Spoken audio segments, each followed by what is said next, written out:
Up until the BP oil spill, I seen a future for our industry, for our people. I did see a future. But the BP oil spill kind of put the icing on the cake. It took every bit of what was left in us after Katrina out and said, okay, what do we do now?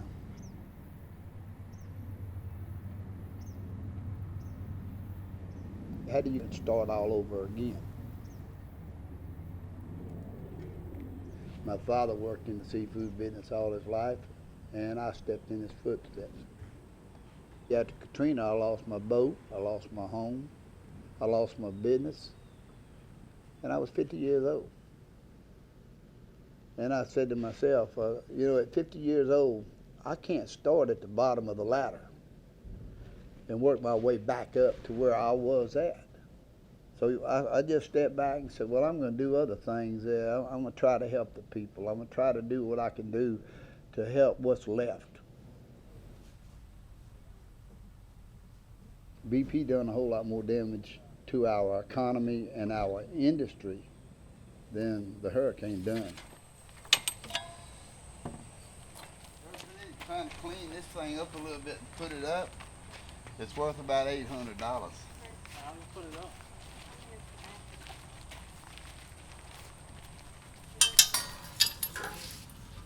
You just fell out of the car. Yeah, I know. The ones that was immediately hurt was the commercial fishermen. I can show you fishermen that's been out of work for 5 years.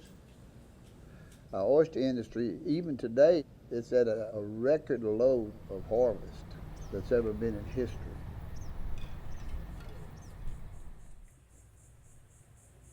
What we got seasoning to do? So, the hard part. I gotta run the children's corner Yeah. first. No, I mean, hey, just wait till seasoning to do. 'Cause, it's, Yeah, that's when it's hottest. Well, no. Well, no, we not talking wet about dark season. 30. That's We start talking about doing it gonna when be the 100. sun's going down. 110 degrees What or it better. is. The powers that be paints a beautiful picture of how great it is and how great our economy is. People pick up little jobs here and there and make a few dollars just to survive, just to eat. It takes a lot of pride out of an individual that's worked and raised their family all their lives.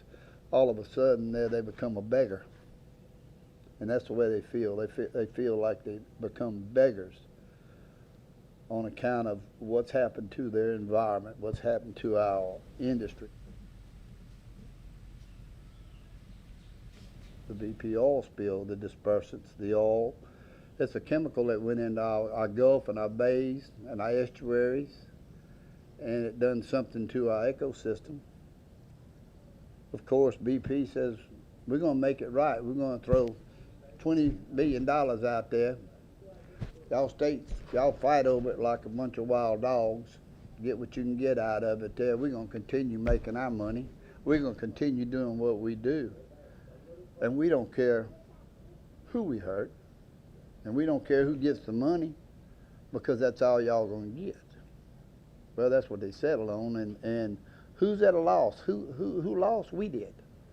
The people along the Gulf Coast, the commercial fishermen, the families, the people that work in these shops around here, they tore up our industry. They tore up our livelihoods here. And then they run. See, I've already learned, so you're learning. You get what I'm saying? Yeah, buddy. To understand this business, you have to be a jack of all trades and a master Master of none. I know you've heard that before. I did plenty of times. That's right. Curtis, things will get better.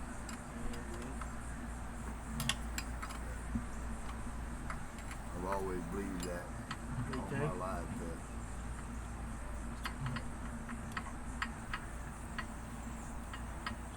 If you didn't say that or didn't feel that way, you wouldn't have too much of a future to look forward to, would you? Nope.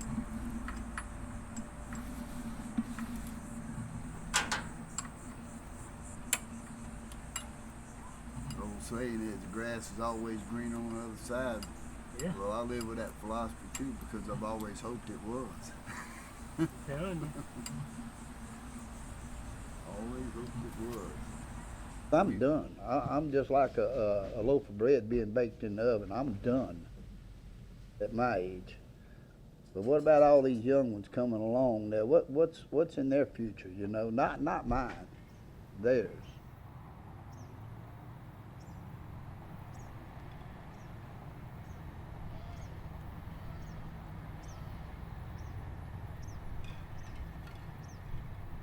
If there's no change right now, if there's no change in what's going on, we will not have an oyster industry in the next 5-10 years. It won't be in my lifetime that I'll see it back. I'll be dead and gone.